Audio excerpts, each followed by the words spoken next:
Welcome to College Smart Radio, helping you bring into focus the true cost of college and how to tackle the runaway cost of financing a college education. College Smart Radio is hosted by Beatrice Schultz, a certified financial planner and founder of West Face College Planning. Now, here's your host for College Smart Radio, Beatrice Schultz. The traditional college selection process suggests that students should focus on their preferences for college, what size, what location, what major, what extracurricular programs.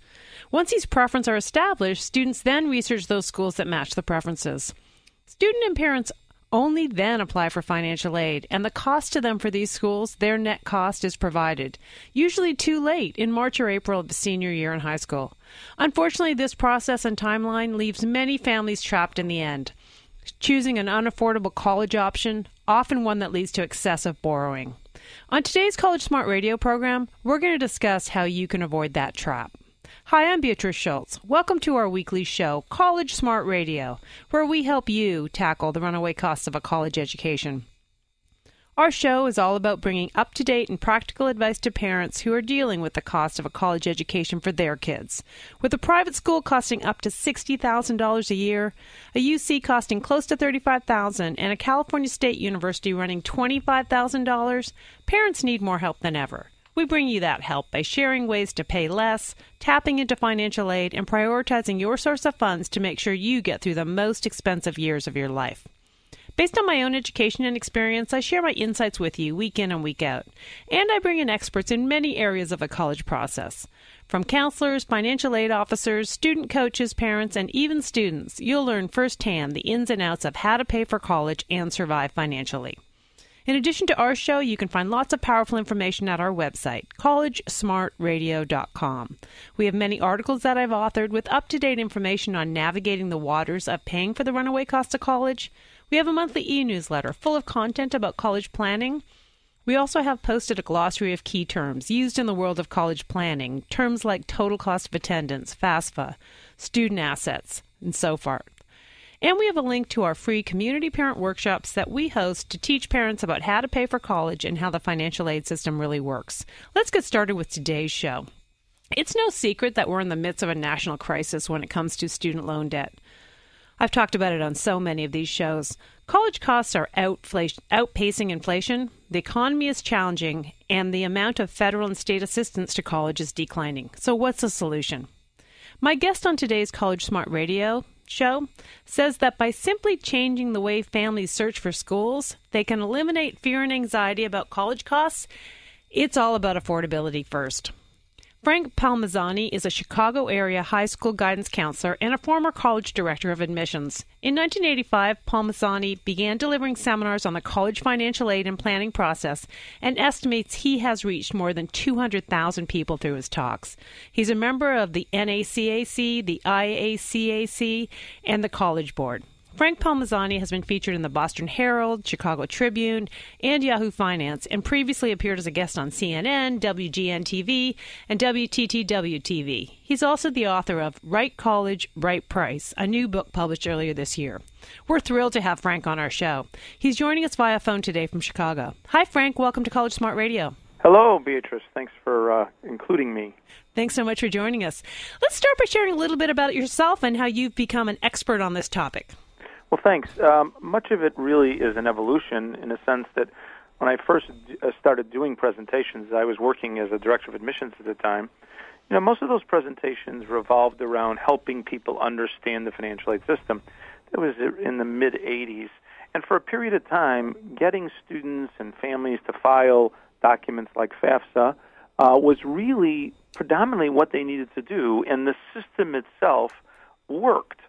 Much has changed in that 20, 30-year period of time, and obviously the message that we've had to deliver to really help families pay for college without excessive debt has changed significantly.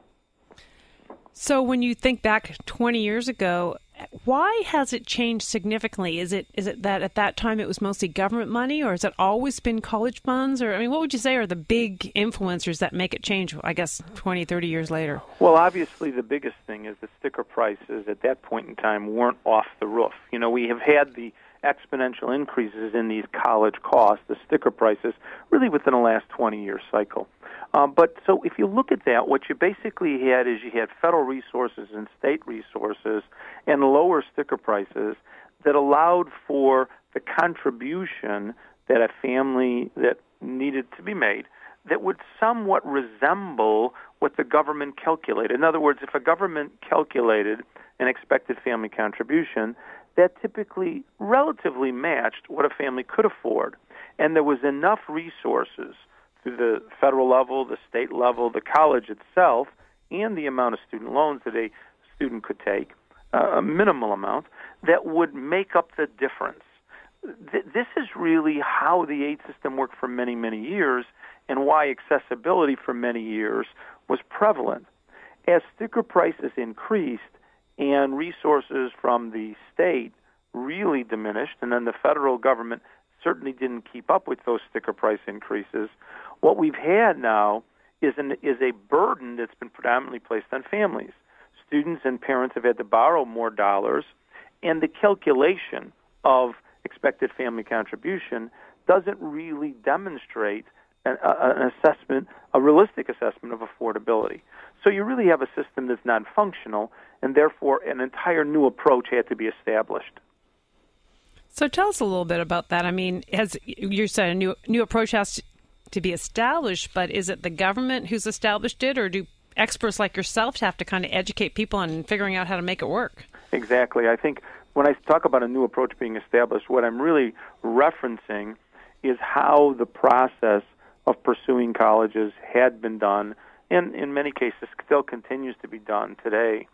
And I call it the preferential model, where students are asked, usually in junior year by their high school counselor, and parents typically can get involved, to focus on their preferences.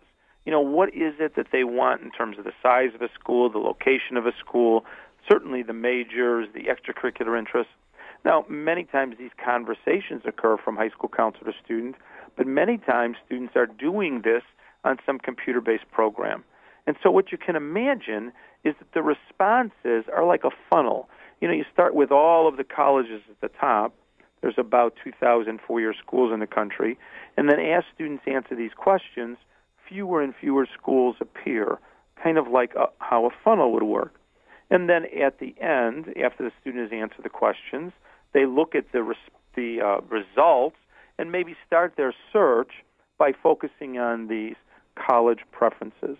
Well, of course, the challenge is there's really no place in these computer models for pricing, because the only element of price that these programs have ever been able to establish is sticker price. But as we know, sticker price doesn't mean anything. It's not what people pay. People pay a different idea, which we now call net price or net cost, which is that sticker price minus what's provided in grants and scholarships, minus a reasonable amount of student loan and perhaps a campus job. And so what you basically have is the possibility in this other model that families could invest 6 months, 9 months a year pursuing colleges and never really knowing until the back end of the system, maybe in March or April of senior year, after they filed the financial aid documents, whether any of these options are affordable. Well, this timeline and this process has led to families feeling entrapped and, in essence, paying too much for college, creating this process, this reality that we have today of excessive borrowing. So I'm just trying to turn that whole system upside down and really establishing a new approach. I think it's really needed. I see it with families that I talk to, and I think the biggest error that I call it kind of falling in love with the wrong school, because if you start with that process, then you just have this one school that's at the top of the list or these top three, and then everyone in the family kind of falls in love with it before they've even really figured out the finances. They heard maybe this college was pretty generous, and it is so much easier not to fall in love with a school if you have the financial information up front with all the other ones, and you might fall in love with a less expensive but equivalent school. Yeah, no question about it, Beatrice. You really have hit the nail on the head in that. And the thing about it is this is the system and the process that's being reinforced by many people in the counseling community for years. And so parents are doing what they've been told to do, and students oftentimes do fall in love with colleges and then get incredibly disappointed in the back end. All right, so what can be done to change that? So there's, I decided about 5 or 6 years ago that one of the first things that we had to do is to take away the notion that the government could calculate for a family what that family could afford. And so what we simply talk about is that this EFC number is not your affordability index or your affordability threshold. It is simply a number that the government uses to determine eligibility for certain programs. But where should a family start? Well, in my judgment, that family should have a conversation about reasonable borrowing. What is reasonable borrowing from the student's perspective, and what would reasonable borrowing be from the parent's perspective? Then that family needs to do a systematic analysis of what they could actually afford to pay for college with that reasonable borrowing, if they're going to borrow at all, on a yearly basis. Now, this systematic assessment would take into effect tax credits, cash flow, available savings, if those do exist, along with this reasonable borrowing. Once that is established, then what we need to do is to find the matches. What are the schools where the college's net price would match that family's affordability? We call this financial fit. And so to create a method of being able to look at all of the colleges in the country, we divided colleges into categories. And we're suggesting that if families look at colleges in each category, they will find categorical matches. They'll find categories of schools whose net price does match what they can afford, meaning that there are colleges out there that are affordable that don't indeed lead to excessive borrowing. Frank, I want to come back to that financial fit discussion, but right now we're going to take a quick break. You're with us on College Smart Radio, where my guest today is Frank Palmasani, a veteran guidance counselor and former college admission director. We'll be right back after a quick break. For more information on today's topic, visit collegesmartradio.com or call area code 650-587-1559. College Smart Radio continues in moments on AM 1220 KDOW.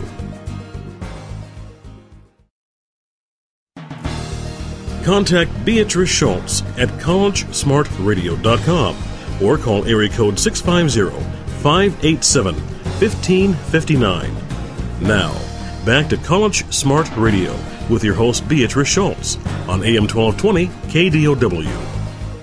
Welcome back to College Smart Radio, where we help you tackle the runaway costs of college. I'm Beatrice Schultz. We all know that college is expensive and will most likely be some of the most costly years for a family. Understanding how to navigate the college cost is a smart thing to know. To help families be on this radio show, I host community workshops live and via webinar several times a month that explain the cost of various colleges, how the financial aid system works, and things to consider to prepare yourself for this tremendous expense. To learn more and reserve your seat, go to my website, collegesmartradio.com. If you've just joined us, I've been talking with my guest, Frank Palmasani, about the problems with the traditional college search process and timeline and what can be done to change it. Frank, we were just talking about matching one's personal affordability with the net price of colleges, I guess the financial fit. I'll let you continue on with that. Sorry for cutting you off. Thanks, Beatrice. One of the concepts is that every college in the country now has a software program on their website called a net price calculator. And so in using this, what we try to do is encourage families to use this as a planning tool to create and find these matches. But of course, if you didn't give any direction and they just went to colleges independently, they might coincidentally find matches. So instead of that, we created these categories of schools. And the categories are the flagship state school in one state. The flagship typically is that premier state-supported institution, and most states have at least one of these. Some have more than one. Then the non-flagship state schools in one state, all the other state schools that are not considered that premier state school. And then, of course, the same idea out of state. So the flagship state schools out of state and those non-flagship flagship state schools out of state. So those are 4 of the categories. So just as an example, where would like a UC or University of California, Berkeley show up in that? Would that be a category, a flagship out of state if you weren't in California? Oh, absolutely. Yeah, absolutely. It would be a flagship. And I'm from Illinois, so the University of Illinois Urbana is our flagship. In Indiana, you have places like Purdue and Indiana University as the flagships. Sure. So every state has these flagships, and then every state has these non-flagships. And then 3 levels of private colleges, the highly selective privates, schools like the Ivy League, those that are really considered to be the most challenging and difficult to get into and oftentimes viewed as the most prestigious. Mid-sized private colleges that might have 6,000, 7,000 students or more that are private in nature. And then the largest of all the categories is Category 7, the traditional private colleges. A lot of times people see these as the small private colleges. This is the largest college category of all of them. So these are the primary 7 categories. And the theory is, if you were to use examples of colleges in each of these categories using their net price calculators, could you find matches? And what I discovered was that colleges have a tendency to have similar net prices within categories and different net prices from category to category. So this is really helpful because sometimes what happens is families can learn that, okay, I have an affordability threshold of, let's assume an example, of $14,000. And 3 of the 7 categories fit me financially. Well, now I can devote my research to those categories of schools and not spend that 6 months, 9 months a year pursuing colleges that it certainly appears as if we wouldn't be able to afford. Now, there's also 2 backup positions.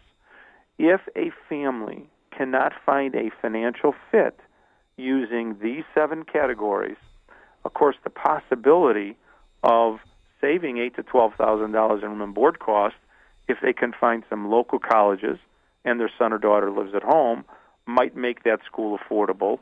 Or most states have excellent community college systems where a student can attend for a 2-year period of time, and that would delay the out-of-pocket costs the parent would have to provide. Because, as you know, if I file the FAFSA, every student has the eligibility to borrow $5,500 in freshman year, $6,500 in sophomore year, and $7,500 in each of junior and senior years, regardless of the income and assets of the parents.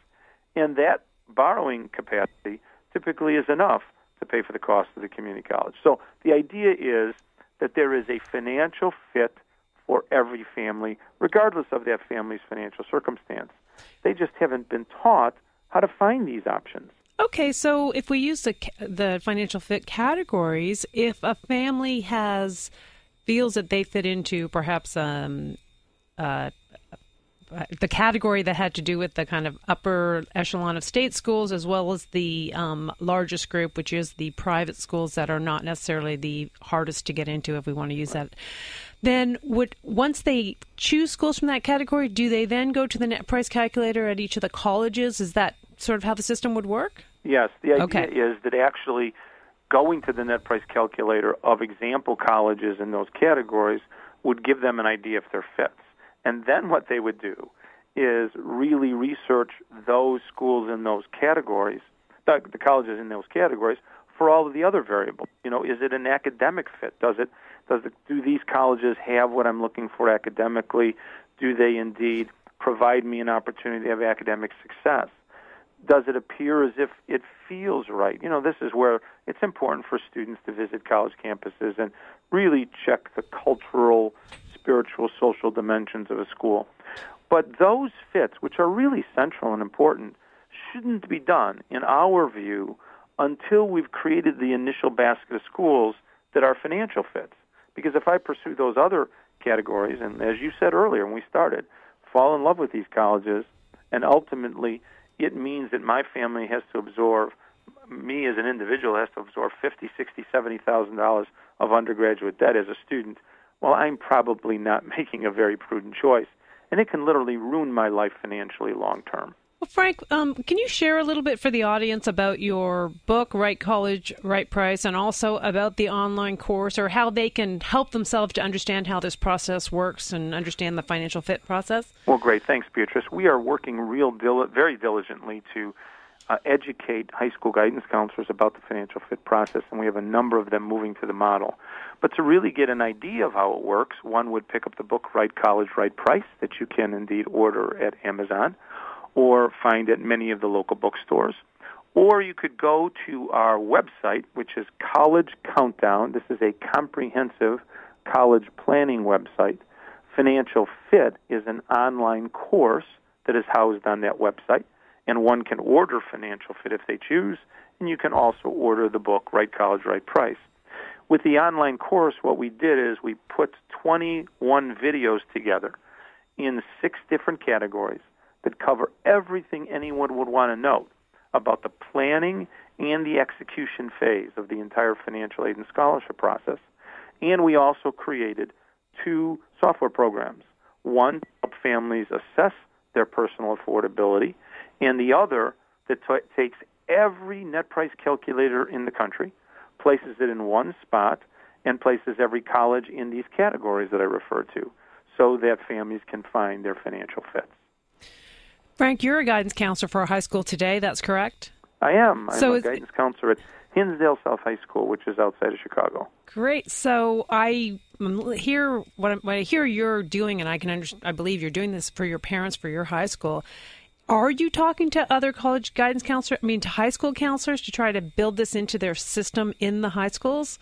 Yes, we, since the mid-'80s, I've actually done seminars on these concepts to Chicagoland area high schools, about 50 of them every year, and I've continued to do those during the period of time I worked on the college level and during the period of time I've worked on the high school level. And I've worked with many families one-on-one in this process as well, but I've had the opportunity to do a number of workshops for guidance counselors, so I've been invited to speak at the National Association of College Admissions Counselors, our association in Illinois. This year we're doing a panel for the College Board, both a national forum in New York and also the Midwestern Forum in Chicago.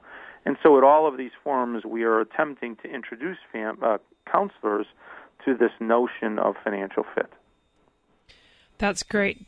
With the guidance counselors, I find the same thing as you, which is we've all gotten caught up in this process of starting with the academic fit and not putting the financial fit in early enough. I look forward to sharing your Right College, Right Price book with a couple of guidance counselors I know, and I encourage everyone who's listening in. I'm going to have a link to the information about Frank's book, his online course, and his website available at my website, collegesmartradio.com. Frank, thanks so much for joining us today.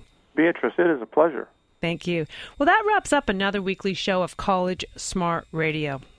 I encourage each of you to think about the process of choosing colleges and include the financial costs in your decision-making process. We don't buy homes, cars, or even clothing without considering the cost in the decision. Sure, we'd all love to live in million-dollar homes and drive $50,000 cars, but it's so natural that we consider the cost for all other facets of our life. Why would a family who wouldn't pay more than $30,000 for a car put a college with a net price of $50,000 per year on their student college list? It just doesn't make financial sense. Financial fit should be as or more important to the college selection process as academic and social fit. Just a few words from Frank and I to leave you with today on College Smart Radio. You can hear us here on College Smart Radio each week on 1220 AM KDOW, Saturdays at 3 p.m. We promise to bring you up-to-date information from the front lines of helping parents deal with the most expensive years of their lives. For a link to a podcast of the show and our prior weekly shows, go to our website, collegesmartradio.com. In addition to the podcast, you'll also find a schedule of our upcoming shows. Plan to join us at one of our upcoming Westface College Planning workshops. You can reserve a seat at the workshop either live or via webinar from the show's website, collegesmartradio.com. This is Beatrice Schultz. Thanks for tuning in to College Smart Radio. We look forward to sharing more helpful information with you next week. You've been listening to College Smart Radio with certified financial planner Beatrice Schultz. If you have questions on today's topic, Log on to collegesmartradio.com or call area code 650-587-1559. That's 650-587-1559. Join us next week at this time for another edition of College Smart Radio on AM 1220 KDOW.